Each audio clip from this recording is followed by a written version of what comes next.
केदार का प्रसाद है। हाँ मैं वो करता हूँ।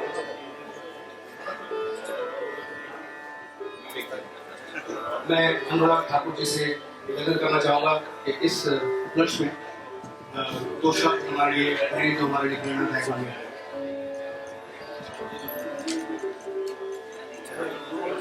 हाँ बिल्कुल बोलेंगे, क्यों नहीं बोलेंगे।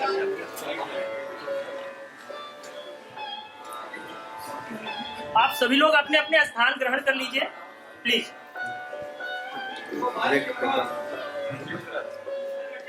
इस कार्यक्रम में उपस्थित परम पूजनीय सूर्य जी, आदरणीय नरेंद्र ठाकुर जी, न्यूटन जी, उपस्थित सभी आदर के मेरे भाई और बहनों,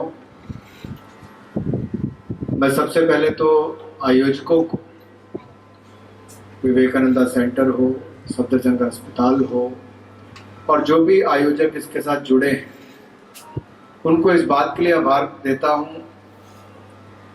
कि उन्होंने हमारे डॉक्टर्स के बारे में सोचा है और साथ ही साथ संगीत के बारे में भी सोचा है, क्योंकि डॉक्टरों की याद सबको कोविड-19 पेंडेमिक में तो बहुत आई, उसके बाद याद करने वाले आप आए हैं। आपका इसके लिए बहुत बहुत आभार प्रकट करता हूं।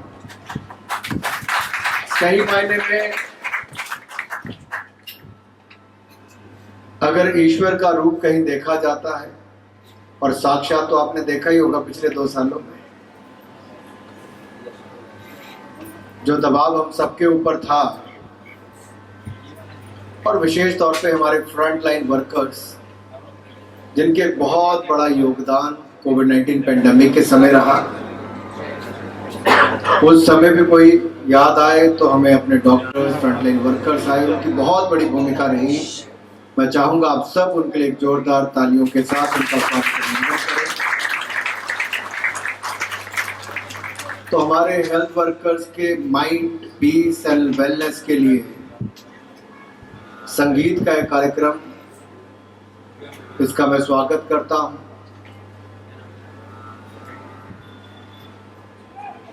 दुनिया भर में देखा जाए, स्ट्रेस बस्टर के रूप में अलग अलग लोग उपयोग करते हैं।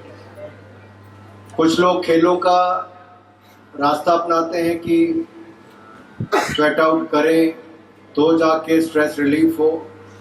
बहुत सारे लोग संगीत का सहारा लेते हैं, और मैं तो इतना ही कहूँगा, अगर हम भारतीय संस्कृति के अनुसार भी देखें, तब भी भगवान कृष्ण की मुरली हो, भगवान भोलेनाथ का डमरू हो, या माँ सरस्वती की वीणा हो, इस सब ने ही दिखाया है कि हमारे देवी देवता भी किसी ना किसी तरीके से संगीत के साथ जुड़े हुए हैं। और मुझे ये भी कहना है कि हमारे यहाँ पर चाहे नदियों की गुनगुनाहट हो, वर्षा की बूंदें हो, या फिर पक्षियों की चहचहाहट हो, हवा का गुंजायमान ध्वनि हो, इन सब में भी हम कहीं ना कहीं संगीत को ढूंढते हैं। अगर पंजाब का भांगड़ा हो, हिमाचल की नाटी हो, हमारे यहाँ पर लावणी हो, इस सब में हम किसी में जोश ढूंढते हैं, तो कहीं ना कहीं आनंद का भाव भी ढूंढते हैं। संगीत हम सब के लिए कुछ ना कुछ लेकर आता है। और जब माननीय प्रधानमंत्री जी हमारे युवाओं के लिए कहते हैं कि पंच प्रण इस अमृत काल से हमें स्वर्णिम काल की ओर लेकर जाएंगे, यानी कि आजादी के 75वें वर्ष से 100वें वर्ष की ओर ले जाएंगे, तो जहां विकसित भारत, डेवलप्ड इंडिया की बात करते हैं, वहीं अपने गौरवशाली इतिहास पर गर्व करने के लिए भी कहते हैं। यानी कि हमारी कला, संस्कृति, साहित्य, हमें इसको भूलना नहीं बल्कि इसको और बढ़ाना है। और हमारी सरकार के समय तो ये हुआ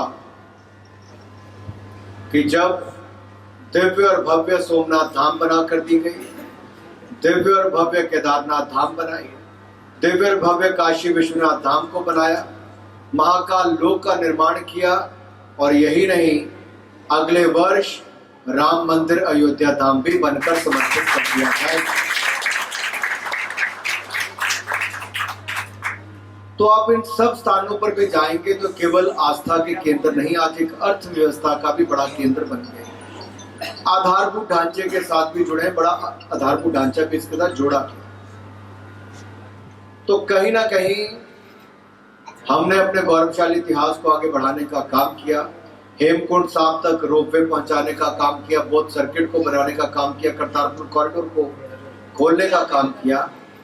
तो साथ ही साथ कला के क्षेत्र में लोगों को आगे बढ़ाने का अवसर दिया। अगर आप हिंदुस्तान से इलेक्ट्रिकल इंस्ट्रूमेंट्स की, म्यूजिक इंस्ट्रूमेंट्स की बात करें तो उसकी 60% बढ़ोतरी है दुनिया भर में एक्सपोर्ट करने की, और ट्रेडिशनल इंस्ट्रूमेंट्स की भी रिकॉर्ड वृद्धि उसमें हुई है। यानी कि भारत और भारत की कला, भारत का संगीत और भारत के ही संगीत के इक्विपमेंट्स की भी डिमांड आज दुनिया भर में बड़ी ताकत के साथ बढ़ी है। यही नहीं, हेल्थ के क्षेत्र में जहां से आप सब संबंध रखते हैं, देश में मात्र 7 एम्स अस्पताल थे, आज उसमें 22 और जोड़ने का काम मात्र पिछले 8 वर्षों में किया गया है। देश में जहां गिने चुने मेडिकल कॉलेज थे, उसमें 270 से ज्यादा मेडिकल कॉलेज पिछले हमने 8 वर्षों में खोलने का काम किया है। 157 नर्सिंग कॉलेज इस साल मंजूरी कर दी गई है। हमारे यहाँ पे नर्सिंग की सीटें लगभग दुगनी कर दी गई हैं और पोस्ट ग्रेजुएशन की सीटें भी लगभग दुगनी कर दी गई हैं। तो जहाँ एक और स्वास्थ्य का आधारभूत ढांचा सुदृढ़ किया है, वहीं आयुष मंत्रालय को और बल दिया है, और WHO की यहाँ पे मीटिंग करके भी ट्रेडिशनल मेडिसिन का हब हिंदुस्तान बने, ये भी भारत की एक बहुत बड़ी उपलब्धि है जो नरेंद्र मोदी जी के नेतृत्व में हुआ है। एक्टिव फार्मास्यूटिकल इंग्रेडिएंट्स की हम बात करें तो बल्क ड्रग पार्क देश में 3 नए लग रहे हैं, जिससे रॉ मटेरियल हम देश में ज्यादा बना सकें। मेडिकल डिवाइस एंड इक्विपमेंट के पार्क हम यहाँ पे बना रहे हैं ताकि इक्विपमेंट बाहर से लाने की बजाय यहाँ पर हो सके। कई बार मेरे डॉक्टर भाई बहन पूछते हैं कि कैसे होगा। अरे अगर हम डिफेंस के इक्विपमेंट 400 से ज्यादा हिंदुस्तान में बना सकते हैं और पिछले 2 सालों में अपनी इतनी ताकत खड़ी करके 16,000 करोड़ का एक्सपोर्ट इस साल कर सकते हैं। कभी देश आयात करने वाला था, आज 75 देशों को निर्यात करने वाला बन गया। इसीलिए मैं कहता हूं कि हमारा जो आयुर्वेद हो, होम्योपैथी हो, सिद्धा हो, यूनानी हो, योग हो, ये हमारी बहुत बड़ी ताकत है जिससे हम दुनिया भर के मेडिकल टूरिज्म को बढ़ावा दे सकते हैं।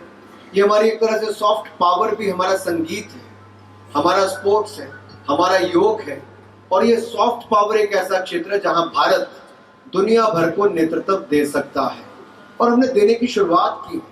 आज योग को 21 जून को पूरी दुनिया योग दिवस के रूप में मनाती है। हमारे हजारों योग टीचर्स की आज डिमांड देश भर में हो रही है। मैं ज्यादा लंबा नहीं कहूंगा क्योंकि मुझे इशारा कर रहे हैं वापस उस तरफ से। आपके और संगीत की दुनिया के बीच में स्वामी जी मैं भी नहीं ज्यादा रुकूंगा। आपने आशीर्वाद दिया, आप इतनी दूर से चल के काशी से यहाँ पर आए हैं, और उज्जैन से भी, जहां मैंने महालोक काल की बात की।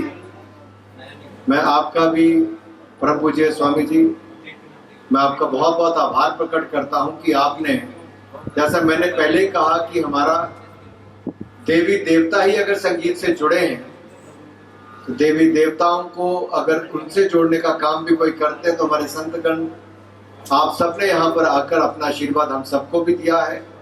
मुझे पूर्ण विश्वास है संगीत की दुनिया में आपका जो रोज का स्ट्रेस है वो कुछ ना कुछ कम होगा और आप वापस अपने देश को सेवाएं देंगे। आप सबको इस सफल कार्यक्रम की बहुत बहुत बधाई, बहुत बहुत धन्यवाद।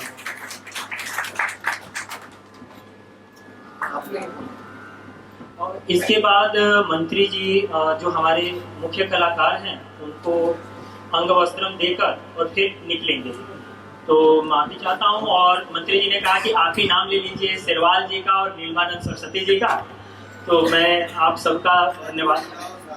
और MS साहब, क्योंकि शेरवाल जी, डॉक्टर BS शेरवाल जी मेडिकल सुपरिटेंडेंट थे, सभी लोग जानते हैं, और कोविड काल में इन्होंने इतना अच्छा काम किया कि स्टेट से इनको सेंटर में लाना पड़ा। तो ये सबकी मतलब इनके लिए इतनी तारीफ जितनी की है उतनी कम है। तो मैं